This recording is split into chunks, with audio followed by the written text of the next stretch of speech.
Muy bien. ¿Qué tal, alumnos? ¿Cómo están? Buenos días.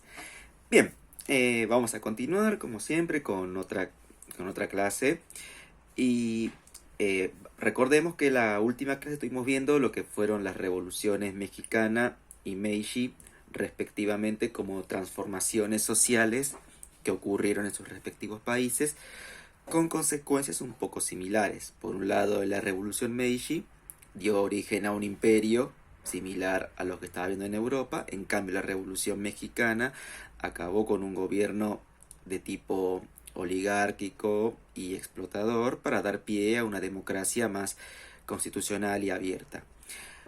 Hoy vamos a continuar viendo estas continuas revoluciones que estuvieron habiendo a principios del siglo XX en el mundo, pero vamos a centrarnos en una de las que fue, podemos decir, una de las más importantes, pero a la vez una de las más complejas, como fue la Revolución Rusa. Verán,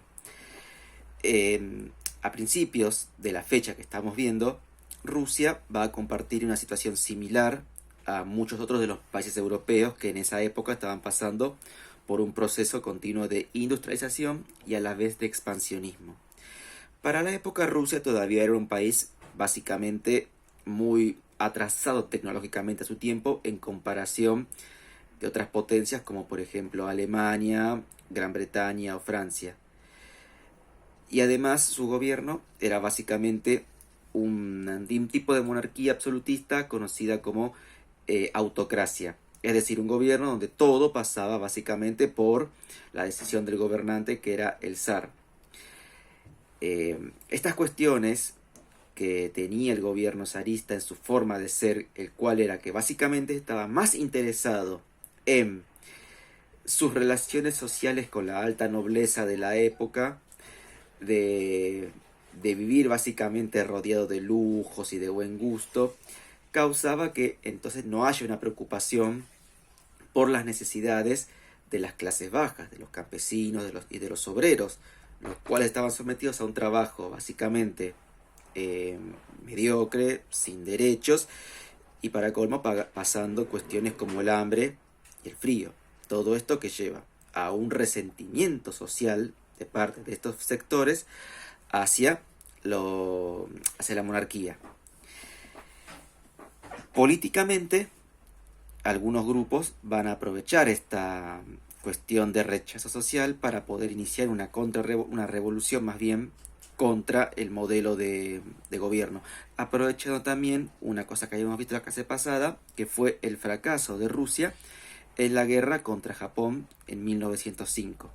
Esta derrota generó todavía más una tensión y de rechazo hacia la monarquía y se da pie a un intento de revolución, la cual obviamente no tuvo éxito, fracasó por las fuerzas del gobierno, pero sí dio pie a que, con el fin de evitar que se vuelva a producir esta situación, el gobierno del zar accedió al cumplimiento de algunas leyes y de algunas mejoras en la calidad de vida de las personas, así también como abrir un poco el juego político, creando un organismo parlamentario llamado Duma.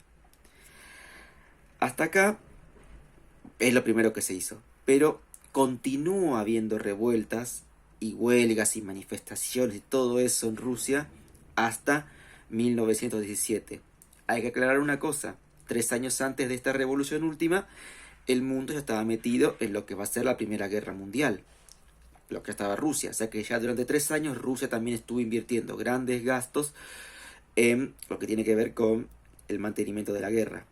Esto causó todavía mucha más tensión contra el gobierno.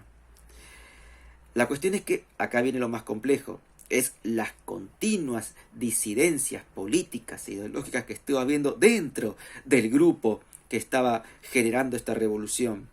Porque con el surgimiento de la Duma surgen varios partidos políticos dentro de Rusia, cada uno con objetivos similares pero con propuestas distintas. Dentro de uno de estos partidos se van a generar dos grupos sociales que son los que van a tener mucho peso en esta última revolución. Por un lado los bolcheviques y por el otro lado los mencheviques. Los bolcheviques básicamente eran: no tenemos que tener ningún tipo de relación con el gobierno zarista, directamente hay que eliminarlo. ¿Por qué? porque esta existencia de este gobierno perjudica nuestra visión meramente proletaria y obrera, que eso recordarán los objetivos, es lo que habíamos visto sobre el auge del comunismo. Los mencheviques más bien, eran más negociadores, o sea, no es que querían la eliminación del gobierno zarista, sino más que nada llegar a un intento de acuerdo entre ellos. Al final, entre una disidenda y un conflicto y otro, terminan triunfando los bolcheviques y son los que van a dar pie más adelante a la continuidad de la revolución entre febrero y octubre de 1917 hasta poder dar pie al surgimiento de un nuevo gobierno provisional, el cual va a ser el que durante el año siguiente acaben con el gobierno zarista y después de una continuidad de sucesos, de transformaciones, de arreglos y una que otra cosa, terminarán por dar pie al nuevo sistema político que reinará en Rusia, que va a ser lo que vamos a conocer a futuro como la Unión Soviética. Básicamente este tema es interesante, pero es muy complejo, porque es como que básicamente en todo este periodo de revolución cada día había un hecho, por lo que explicarlo y resumirlo es muy difícil. Yo los invito, si quieren, a investigar un poco más sobre este tema, que es más que seguro que en el texto que les di me faltaron muchas cosas. Pero si lo hacía, me va a durar como 20 páginas. Y no creo que quieran leer eso. Así que, ahora que estamos en un tiempo libre, aprovechen y si quieren pueden investigar un poco más del tema para después conversarlo en clase cuando nos volvamos a ver. Así que nada, esta va a ser la clase de hoy. Hoy es Día del Animal, así que si tienen mascotas, denle un gran saludo y un abrazo. Y nos estamos viendo la semana que viene. Hasta luego.